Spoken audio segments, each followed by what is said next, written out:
오늘 성경 말씀은 요한복음 13장 21절에 38절 말씀 보도록 하겠습니다. 한 절씩 교독하겠습니다. 예수께서 이 말씀을 하시고 심령이 괴로워 증언하여 이르시되 내가 진실로 진실로 너희에게 이르노니 너희 중 하나가 나를 팔리라 하시니 제자들이 서로 보며 누구에게 대하여 말씀하시는지 의심하더라. 예수의 제자 중 하나 곧 그가 사랑하는 자가 예수의 품에 의지하여 누웠는지라. 시몬 베드로가 머릿짓을 하여 말하되 말씀하신 자가 누구인지 말하라 하니 그가 예수의 가슴에 그대로 의지하여 말하되 주여 누구니이까. 예수께서 대답하시되 내가 떡 한 조각을 적셔서 주는 자가 그니라 하시고 곧 한 조각을 적셔서 가롯 시몬의 아들 유다에게 주시니 조각을 받은 곧 사탄이 그 속에 들어간지라. 이에 예수께서 유다에게 이르시되 내가 하는 일을 속히 하라 하시니 이 말씀을 무슨 뜻으로 하셨는지 그 앉은 자 중에 아는 자가 없고 어떤 이들은 유다가 돈결을 맡았으므로 명절에 우리가 쓸 물건을 사라 하는지 혹은 가난한 자들에게 무엇을 주라 하시는 줄로 생각하더라.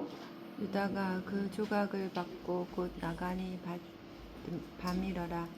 그가 나간 후에 예수께서 이르시되 지금 인자가 영광을 받았고 하나님 중 인자로 말미암아 영광을 받으셨도다. 만일 하나님이 그로 말미암아 영광을 받으셨으면 하나님도 자기로 말미암아 그에게 영광을 주시리니 곧 주시리라. 작은 자들아 내가 아직 잠시 너희와 함께 있겠노라. 너희가 나를 찾을 것이나 일찍이 내가 유대인들에게 너희는 내가 가는 곳에 올 수 없다고 말한 것과 같이 지금 너희에게도 이르노라. 새 생명을 너희에게 주노니 서로 사랑하라. 내가 너희를 사랑한 것 같이 너희도 서로 사랑하라.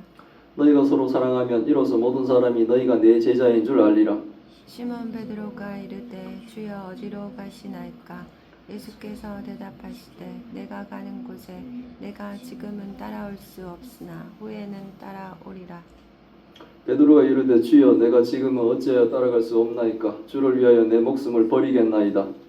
예수께서 대답하시되 내가 나를 위하여 내 목숨을 버리겠느냐. 내가 진실로 진실로 내게 이르노니 닭이 울기 전에 내가 3번 나를 부인하리라. 아멘. 예, 새 계명을 너희에게 주노니 서로 사랑하라라는 하나님의 말씀을 제목으로 삼았습니다. 세상에 요한복음 13장은 세상에 있는 자기 사람들을 사랑하시되 끝까지 사랑하시느니라라는 선언으로 시작을 합니다. 그런데 이상하게도 그 끝까지 사랑하시는 이 장면 중심에는 가장 중요한 장면이 이제 자리합니다. 한 제자가 스승을 팔아넘기려고 마음을 품었고 또 가장 열정적인 제자라고 하는 이 베드로는 예수님을 3번 부인할 것을 예고받게 됩니다. 또 누가 서로 큰 자인지 다투던 제자들은 상황 파악조차 지금 못한 채 사실은 뭡니까? 완전히 혼돈에 빠져 있는 거죠. 예수님의 사랑은 완벽한 환경을 만난 것이 아니라 사실은 가장 실패한 사람들, 가장 흔들리는 관계 속에서 지금 예수님은 자신의 사랑을 끝까지 이루시려고 하시는 겁니다. 우리는 종종 내가 잘한다면 하나님도 기쁘게 받아주신다라고 생각을 하죠. 그러나 요한복음 13장은 그 반대입니다. 우리가 가장 무너질 때 또 주님의 사랑이 가장 우리에게 분명하게 드러나는 현장이 되는 겁니다. 우리가 흔들릴 때 우리는 요동치죠. 사실은 하나님이 우리를 붙들어 주지 않는다면 우리는 뭡니까? 기도하는 중에도 사실은 지옥과 천국을 들락날락거리고 있는 거죠. 우리의 삶의 모습을 보면 과연 천국 백성인지 아니면 지옥에 갈 백성인지를 착각할 정도로 우리는 사실 온전하지 못하고 너무나 심각하게 연약한 모습입니다. 그런데도 불구하고 주님은 우리 주님의 사랑은 흔들리지 않고 있다는 겁니다. 예수님이 보낸 제자들을 영접하는 자는 예수님을 영접하는 것이고 예수님을 영접하는 자는 곧 하나님을 영접하는 것이다 라는 말씀을 마친 후에 심령이 괴로워 예수님이 증언하셨습니다. 심령이 괴롭다는 것은 뭡니까? 마음이 요동친다는 거예요. 크게 흔들린다는 거죠. 예수님은 인간의 죄와 배신 앞에서 무감각하고 초월한 자가 아니라는 거죠. 예수님은 그 제자가 배신을 하더라도 그래 너는 배신해라 이렇게 덤덤하게 그 상황을 받아들이는 게 아니고 그 배신하는 제자의 그 모습과 그의 미래의 모습 이 모든 것들이 뭡니까? 이 마음이 요동치게 이 심령이 괴롭다는 거예요. 예수님. 그래서 예수님은 우리가 힘들어하고 괴로워하는 이 모든 것들을 알고 계신다는 거예요. 어찌 보면 우리가 겪었던 어떠한 환경보다 가장 뭡니까? 괴로움을 느꼈었던 예수님이기 때문에 내가 어떠한 처지에 가더라도 예수님만큼 괴롭지는 않았다는 거죠. 그러니까 예수님은 내 사정 모릅니다 하지만 예수님은 내 사정보다 더한 것들을 다 겪으셨기 때문에 나의 힘들고 어려움을 예수님은 다 알고 계시는 거예요. 상처를 느끼는 아주 인격적인 하나님이 바로 주님이신 거예요. 하나님은 인격적으로 우리를 사랑하시고 인격적으로 상처의 슬픔도 괴로움도 느낄 수 있는 분이라는 거죠. 예수님의 사랑은 아픔을 감수하는 사랑이라는 겁니다. 예수님이 이미 유다가 자신의 팔 계획을 세웠음을 아셨습니다. 그럼에도 불구하고 그 배신할 유다의 발을 씻기셨고 마지막 떡조각까지 전해주셨던 거예요. 예수님은 배신할 유다를 사랑하시며 심령이 괴로움을 당할 것을 그러나 피하지 않으시죠. 상처를 감수하셨고 그 상처 속에서 사랑은 더욱더 깊어집니다. 유다는 뭡니까? 돌아올 기회가 상당히 많았습니다. 왜 유다는 예수님을 배반할 운명으로 태어났나요가 아니라 유다는 예수님을 배반하지 않을 많은 기회를 예수님이 그에게 주셨다는 거예요.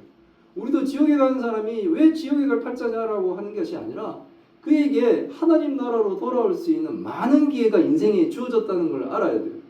결국은 뭡니까? 자기 죄로 지옥을 가는 겁니다. 하나님이 하께서 그를 지옥에 보내는 것이 아니라 하나님은 우리에게 많은 기회를 주셨고 그 기회를 다 차버린 자기 죄로 결국은 뭡니까? 자기가 지은 죄의 심판을 받게 된다는 거예요. 그렇게 우리가 살아가는 동안에 많은 사람이 예수 그리스도를 알게 하고 예수 그리스도를 믿으라고 전하고 많은 기회가 자기들에게 있었음에도 불구하고 마지막까지 예수님을 거부한 자는 그 모든 것을 자기가 다 거부하게 됩니다.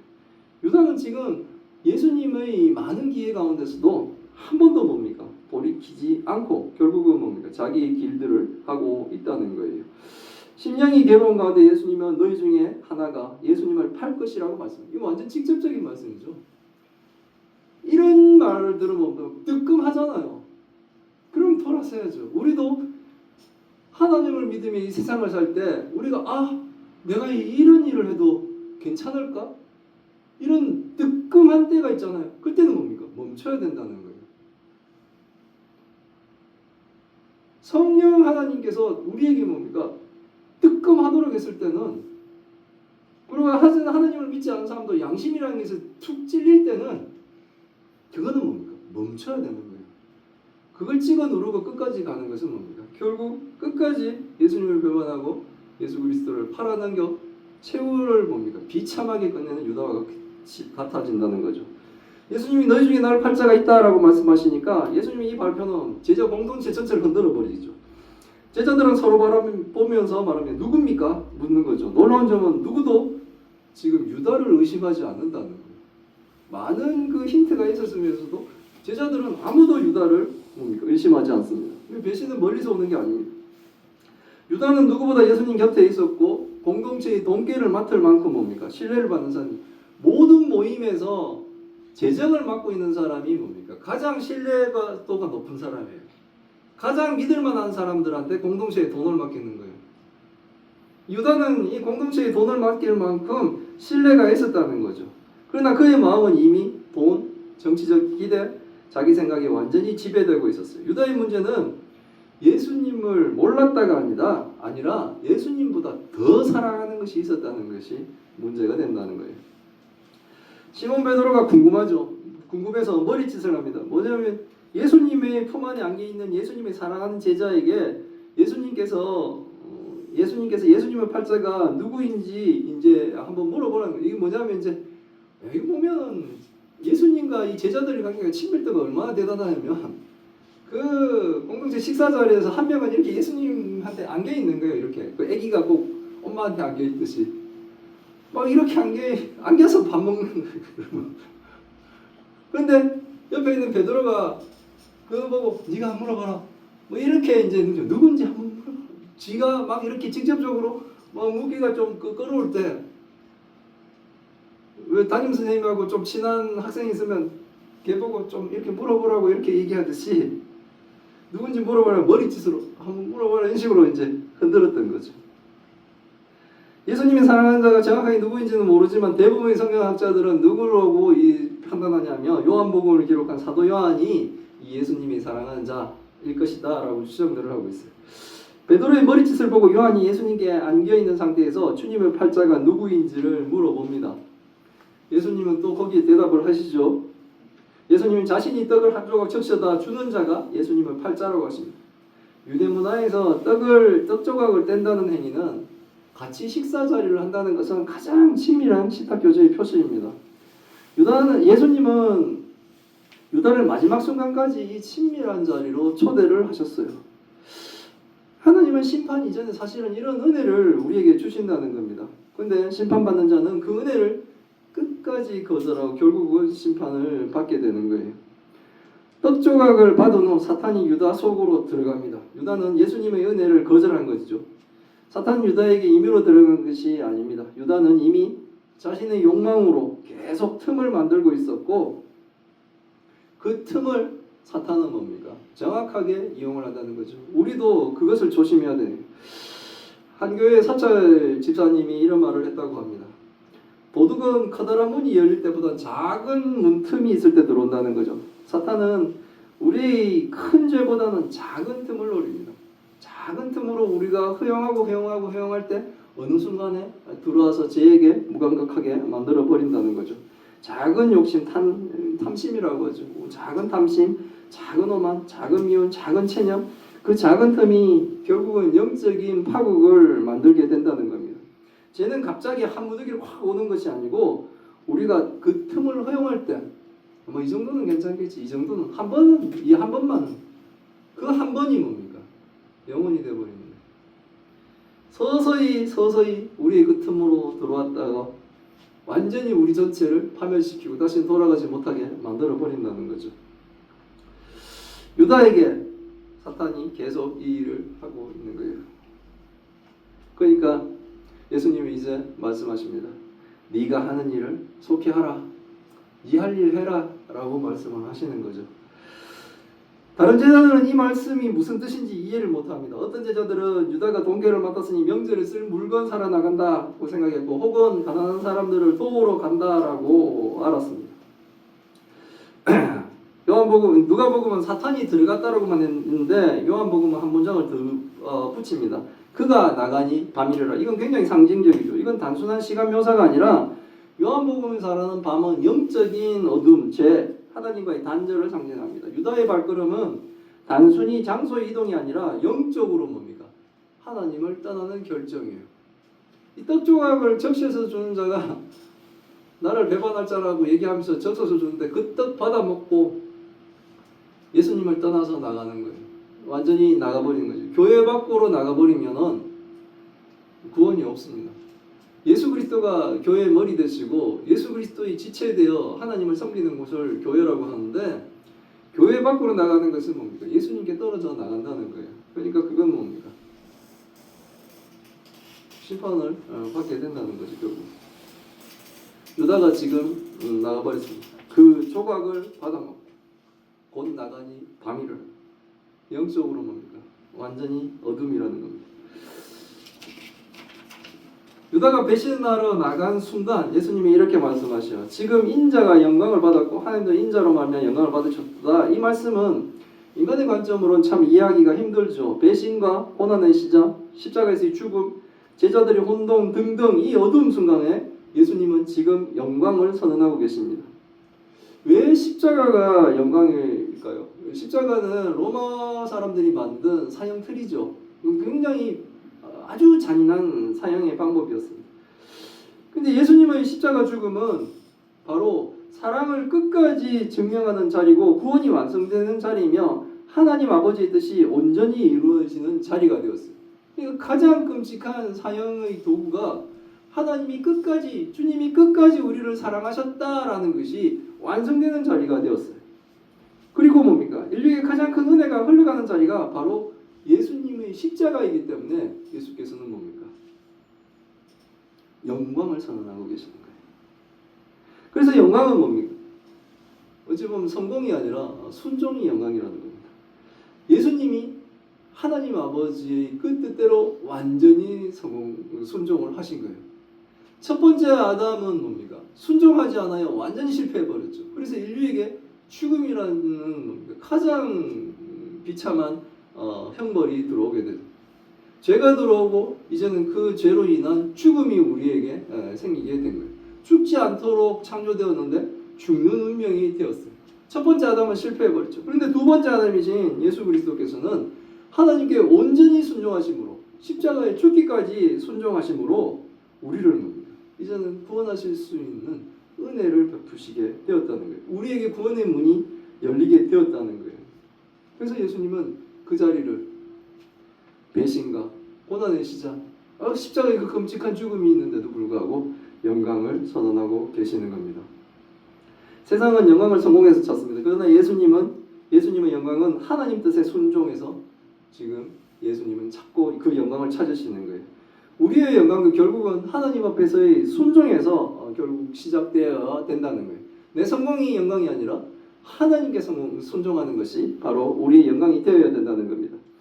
작은 자들아 내가 아직 잠시 너희와 함께 있겠노라. 너희가 나를 찾을 것이나 일찍이 내가 유대인들에게 말했던 것처럼 내가 가는 곳에 너희는 올 수 없다 라고 말씀하셨죠.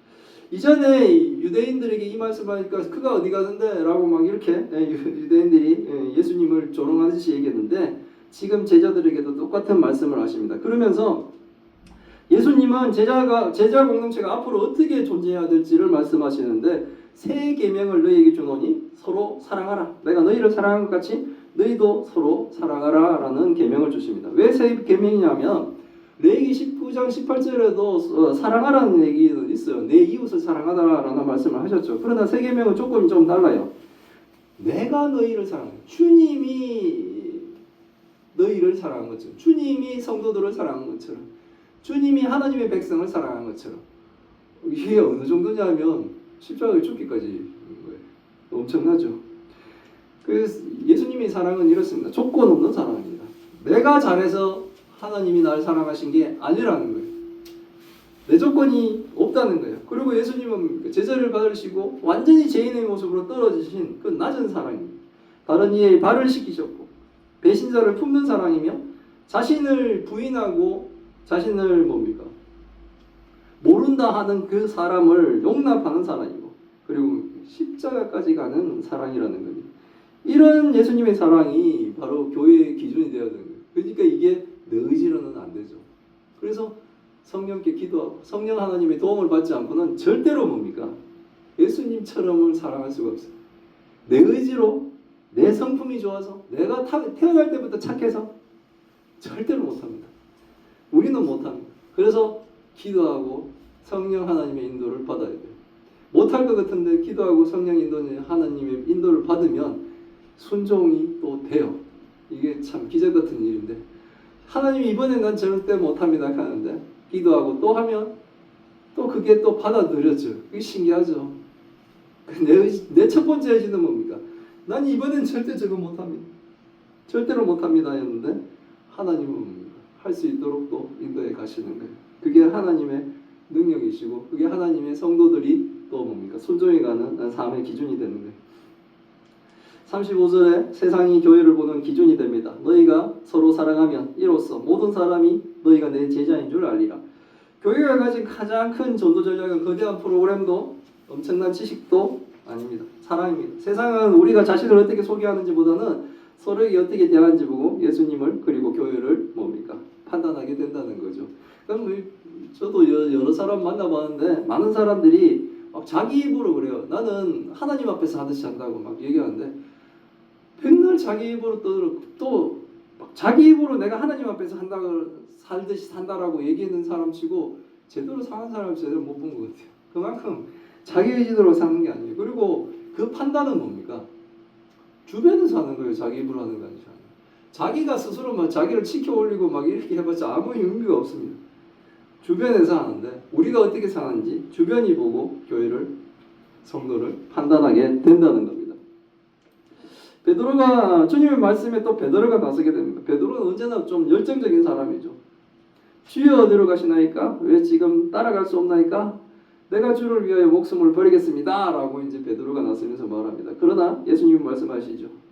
막 열정적으로 나는 잘합니다. 잘해볼 겁니다. 난 잘할 수 있습니다. 이런데 바로 예수님 말씀은 네가 다 굴기 전에 나를 3번 부인할 것이다 라고 얘기하죠. 목숨까지 내어놓을 것처럼 말하지만 넌 하룻밤 안에 나를 3번이나 부정할 것이다 라고 말씀하셨어요. 열정적인 베드로의 이 막 다짐과 결심에 예수님이 참으로 확 깨진 거죠. 베드로의 문제점은 사실 진실이 부족한 건 아니죠. 이 당시에 베드로의 마음은 정말로 죽을 것처럼 목숨을 걸고라도 예수님을 따를 것 같은 그런 부분이죠. 이 진실이 부족한 게 아니라 자기의 의존이 부족. 나를 의지하려고 그러니까 예수님은 네가 너를 의지하는 것, 네 의지하는 것은 결코 오래가지 못한다는 거예요. 베드로는 진심으로 예수님을 사랑합니다. 그러나 자기 힘을 믿었죠. 우리가 이래요. 사랑하지만 우리는 약하죠. 진심은 있으나 지킬 힘은 없는 사람, 열정은 있으나 성령의 능력이 필요한 사람. 우리가 사실 다 베드로 같다는 거죠. 저도 이런 생각을 해봤어요. 신대원 다닐 때 보면 이제 월요일 가서 금요일 날 이러니까 그 중간에 막 애들이 막 되게 보고 싶고 가족들이 막 보고 싶고 막 가면 막 잘할 것 같은데 막상 내려오면 사랑은 하는데 몸은 막 안 움직이는 그런 게 있었어요. 사랑은 하지만 약한 사랑이에요. 왜 그런 표정을 보세요? 네, 주님은 우리의 실패를 알고도 우리를 사랑하십니다. 넘어질 것을 아시는 주님은 베드로처럼 넘어진 사람을 주님은 버리지 않으셨어요. 오늘의 본문에서 우리는 이런 것을 배웠습니다. 유다의 배신보다 강한 사랑을 우리는 배웠죠. 베드로의 부인보다 깊은 용서하시는 예수님을 또 배웠습니다. 제자들의 연약함보다 견고한 주님의 신실하심을 오늘 본문이 우리에게 가르쳐 줍니다. 주님은 우리가 실패할 것을 아시지만 그래도 우리를 품으시고 끝까지 사랑하시는 분입니다. 오늘도 주님은 우리에게 말씀하세요. 내가 너희를 사랑한 것 같이 너희도 서로 사랑하라. 이 사랑이 가정에서 또 교회에서 일터에서 세상 속에서 흘러가기를 주님의 이름으로 기원합니다. 아멘. 아멘. 예, 기도하겠습니다. 하나님 감사합니다. 오늘 말씀을 통해 하나님 뜻을 알게 하시니 감사드립니다. 오늘 말씀 속에서 주님의 마음을 다시 배웁니다. 배신하는 제자들, 흔들리는 공동체, 그리고 연약함으로 가득한 사람들 가운데서도 변함없이 사랑하시는 주님의 은혜에 감사드립니다. 주님, 우리의 마음에도 유다와 같은 틈이 있음을 고백합니다. 작은 욕심, 작은 체념, 작은 미움이 우리로 하여금 주님의 뜻을 떠나게 할 때가 너무나 많습니다. 이 시간을 통해 우리의 마음을 깨끗하게 하시고 사탄이 틈타지 못하도록 성령의 빛과 은혜를 지켜 주옵소서. 그리고 우리는 베드로처럼 열정은 있으는 연약함을 고백합니다. 주님을 사랑한다고 고백하면서도 정작 믿음의 자리에서 뒤로 물러설 때가 많습니다. 이 약함을 주님께 맡깁니다. 우리가 넘어질 것을 아시면서도 우리를 끝까지 붙드시는 주님, 우리의 실패를 통해 다시 주님의 은혜를 배울 수 있고 순종할 수 있도록 인도하여 주옵소서. 주님이 우리를 사랑하신 것처럼 우리도 서로 사랑하기를 원합니다. 가정에서, 교회에서, 직장에서 주님을 닮은 사랑이 흘러가게 하시고 서로를 통해 주님의 영광이 드러나게 하옵소서. 우리 안에 있는 모든 상처를 만져주시고 사랑할 힘을 새롭게 부어주옵소서. 상대의 연약함을 용납할 수 있는 마음, 배신 앞에서 사랑을 거두지 않는 마음, 주님처럼 낮아지는 섬김의 마음을 주옵소서. 오늘 하루도 우리의 모든 길 속에서도 주님이 보여주신 십자가의 사랑을 깊이 묵상하며 살게 하시고 우리의 삶이 주님의 제자됨을 나타내는 증거가 되게 하여 주옵소서. 하나님, 또 큰 병으로 고통받고 있는 주의 딸들 있습니다. 힘들고 어려운 시간 보내고 있습니다. 하나님의 은혜로 아버지 그 큰 병들 깨끗하게 낫는 놀라운 기적을 허락하여 주옵시고 또 함께 힘든 시간 보내고 있는 그 가족들 하나님이 위로하여 주옵소서.